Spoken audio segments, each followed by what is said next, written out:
Welcome back, everybody, to The Creative Moment, Season 3, Episode 9.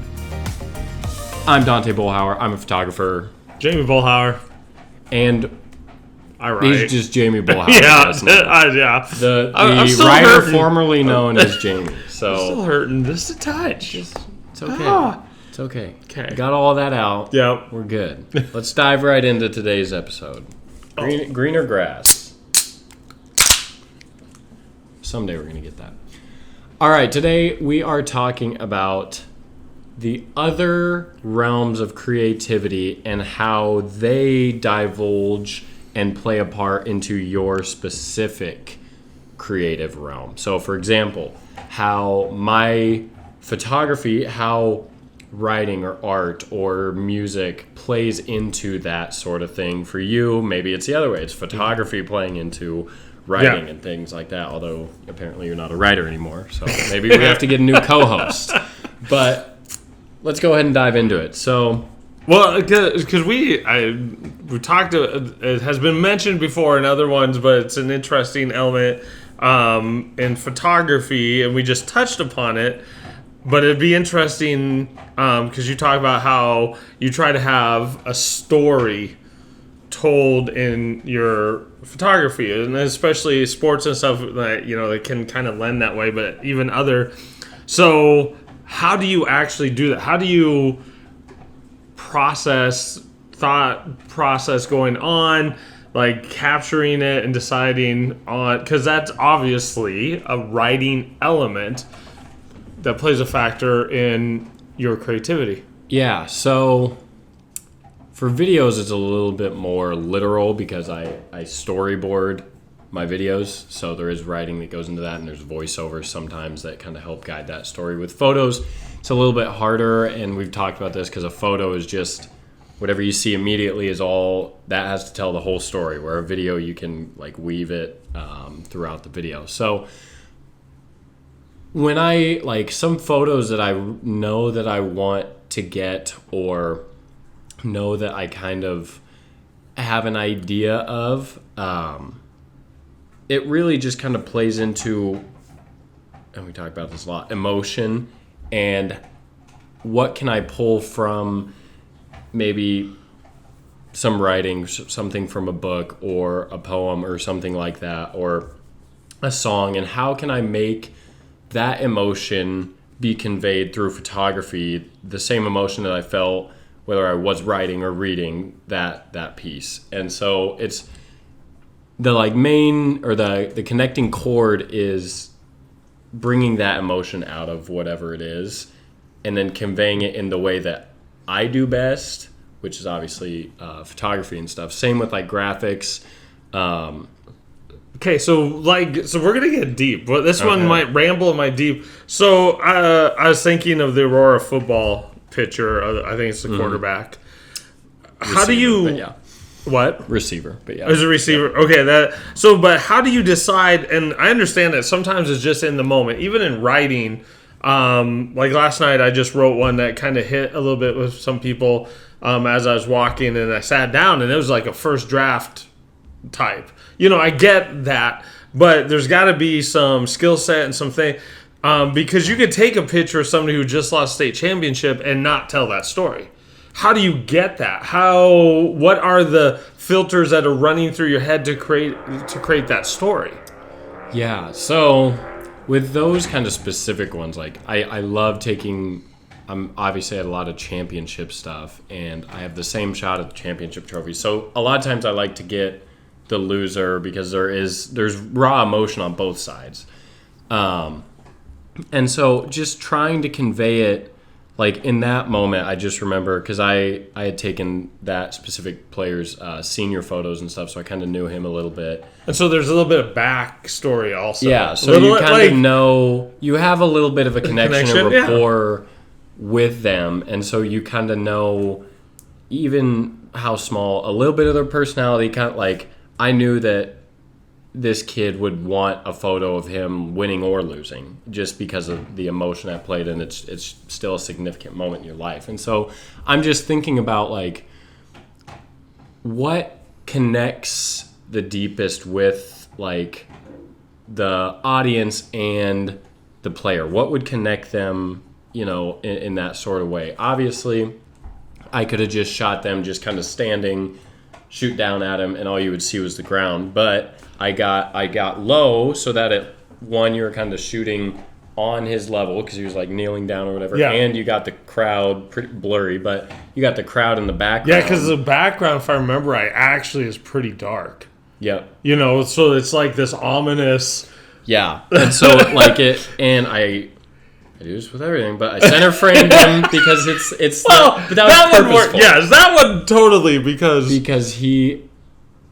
it kind of brings all the emotion into the center, and with having that background, having it be nighttime at Memorial Stadium and kind of a darker background, it just basically it almost isolates him, and that's how you connect with it. If there were other players in the photo or like halfway in the photo, it wouldn't convey the same emotion. It wouldn't have.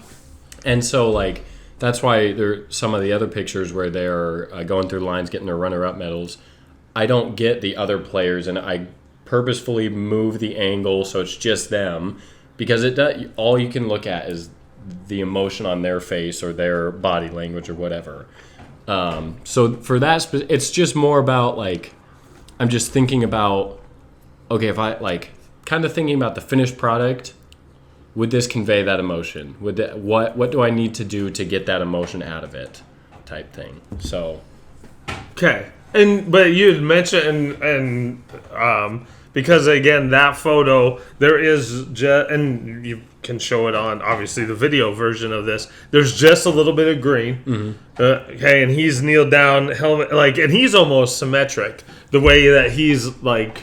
Just elbows are in. Not he didn't set it up. It's just like anybody who's had to go through defeat or something. Like you don't stand up, like this. You kind of get into a crouch protective, and then there's black or dark gray. With that one. And you mentioned though that you already kind of understood angles matter in telling the story.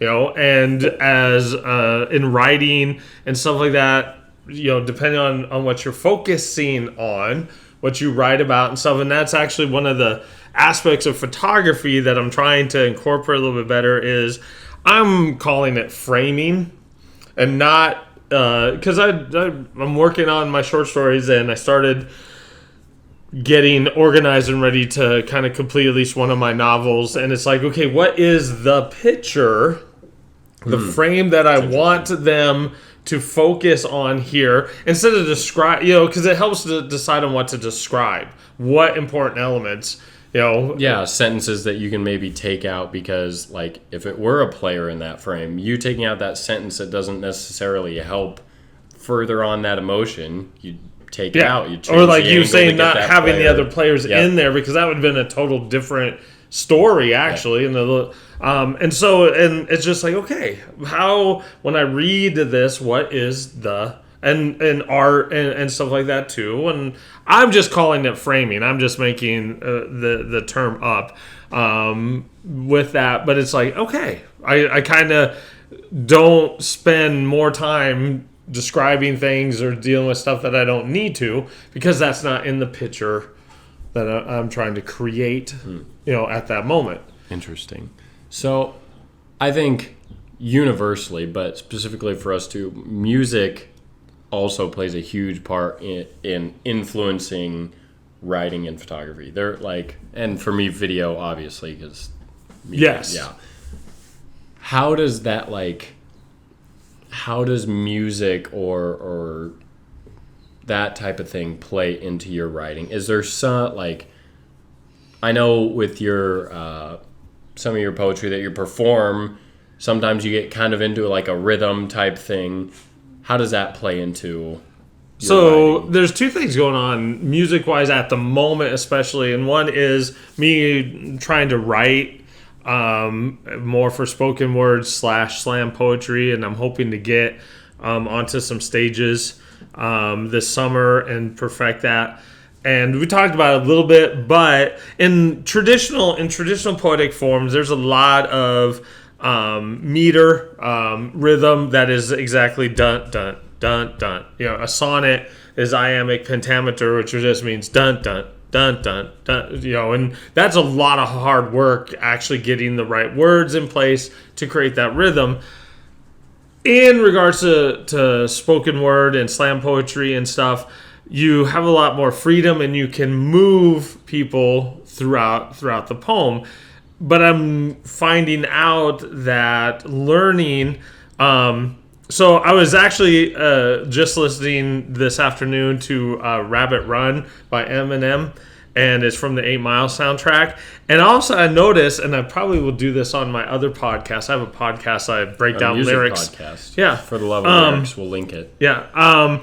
He goes skeletonic. Okay, what skeletonic means, that poetic form, you use a rhyme until it naturally runs out. So it's not A, B, A, B, A. It's A, until it actually runs out. And that song is skeletonic. And I'm sitting here going, holy cow, that's really, like, I kind of knew it, but now, because I'm more in tune and trying to break things, and I'm just like, that is really cool. And he does repeat some words to keep the rhyme going, but that's okay. It's poetic license.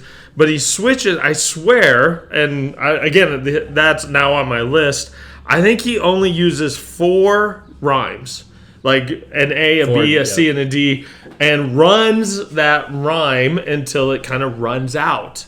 And that's called skeletonic verse, and it's like really cool. So I'm learning how to manipulate, and it still actually affects some of my classic poetic forms that just have like a 10 syllable count, because I don't have to run 10 syllables like right in a row. I can run 5, hit a punctuation mark or something, hit another 5. And according to mindset, that's called a pocket. And what that means is that's a group of words in an expression, and then you breathe. And so it's kind of, I'm enjoying, even though my frustration, but, and I can't wait to test this, do this again and, hit them with this rhythm and things along that line. Interesting. Yeah, so when I go on hikes and stuff, when I was in Utah, I listen to music that I think fits the emotion that I'm trying to convey, and I feel like it gets me into a better creative headspace where now I'm physically feeling the emotion that I know I'm gonna convey before I'm even at the photo spot, so I know kind of if I'm going to do some subframing, frame blocking, if I'm going to do this, that, or the other thing. When I was in Colorado, I was listening to Peter McKinnon music. It's not Peter McKinnon music. It's the music he uses in his videos. Because that was... the video that he does is a video about him just in the mountains, whatever. Mm-hmm. And I was... Yes, I know that. I know that one. Yes, I've played it many times. I can quote every word. But by listening to that, I feel like I get better photos, or at least photos that better convey what story I'm trying to tell, just through listening to that. Like if I was listening to country music or something, I'd probably take different style photos there. And it's interesting because I remember there was a specific one, and it's my favorite photo that I took from that little day trip out to Colorado or whatever. And I took a photo before that, and I was listening to the music, and I kind of liked it, but I'm like, there needs something more. There's nothing going on really up top. So then I'm kind of searching around for it, and then I see like a tree limb overhanging it, and I'm like, that's perfect. So I put the mountain, I framed it under that tree limb, so then there was something in like the top third, the middle third, and then the bottom third was the lake, and rocks and stuff. And that super completed the photo. And I feel like if I wasn't listening to music or something, there's times where I kind of just run into just a little bit of a buffer, a little bit of a snag. and then you like there's times where I just can't get past that, and I'm like, there's something missing here and I don't know what it is, but I'll just keep hiking, keep moving on, whatever. So that's kind of how it plays in for me, and I do it when I'm doing graphics too, whether it's a sports graphic or something else. The music that I put on heavily conveys the emotion that I'm trying to convey in that graphic. So well, and I think that's if you remember from essay writing, and I'd already said that the magical aspect of writing was tone or voice, and it was that just that connection, whatever it's word choice, it's the framing that you have and stuff. There is something a little bit magical, spiritual, whatever you want to say about art, and that music can elevate or get us kind of connected to that vibe, and obviously your hype videos, you're not, no offense Barry Manilow or anything, I love you, I'm a fan.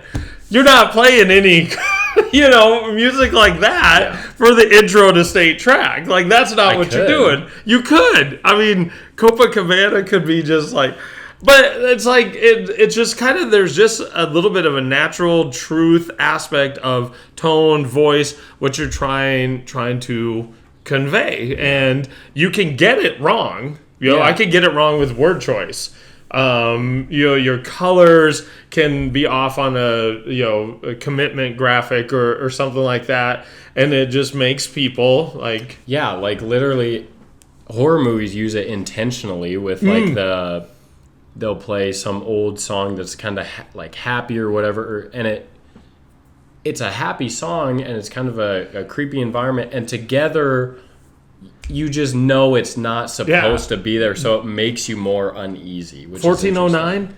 1408. 1408, Stephen King with the Carpenter song.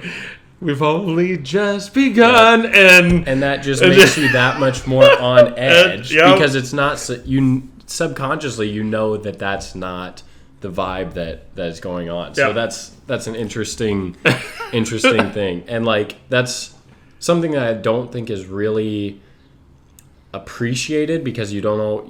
The goal is to have it not be noticeable, all the components that went into it. It's supposed to just be smooth. And so you've done a good job by the cohesiveness of your work. If they can't point to a thing that's like, oh, that like just gave me an itch a little bit, then you know that you have executed what you were trying to convey. And I'm just I did a classic poetic form for Move Me Poetry, and somebody just commented like, that was so smooth. Because when you deal with a classic poetic form, there's so many rules, or there's lots, depending on the form, and if you get it wrong, it just flows really bad because the rhymes are off or the cadence just doesn't fit, and so even in a good book, I know you haven't read it in a while, but like you just random stray. I know, but because you haven't even picked an audio book yet, you got to get on that. That's the English teacher in me. That book, like you just can't put down because you're just in the story and you're like, okay, I got to know what's next. I'm just, and that's just solid writing. That's just good writing, and if whatever tone is off or stuff, then it makes the reader, the consumer, edgy, and then you didn't hit it. You didn't hit that magic sweet spot, I guess. Yeah. And that's where you can kind of test or see kind of how cohesive or smooth or well put together your piece of work is. Maybe go back and like, if I wasn't listening to music or something, or didn't have that piece of writing on me when creating that, go back and like have that photo and then read whatever and see if you get the same, like if you feel the same way. And it is a subconscious thing, but if you read something and you're left like, on edge. Like I was reading Cujo way back when. Well, that's a different kind of on edge. Yeah, but like that emotion, and then I look at maybe I tried to take a photo of like a rabid dog or something. I don't know, but weird comparison. But like if I didn't feel that same way, I probably did not take out of that writing what I needed to, or didn't execute on it like I should have. And so it's an interesting way that you can maybe self-critique your work, is find other parts of that creative realm that fit that emotion and see if it creates like almost like a mood board of that story, that emotion. Yeah. There we go. So that's kind of that was pretty smooth, I thought. Yeah. We kind of weaved right through that episode. So we are almost done with season 3, folks. Season 4 is coming up quick on us. We hope you guys enjoyed. If you do, follow the podcast or like the podcast on Spotify, whatever. Subscribe to the YouTube channel. We will see you guys in 2 weeks with our season finale of season 3.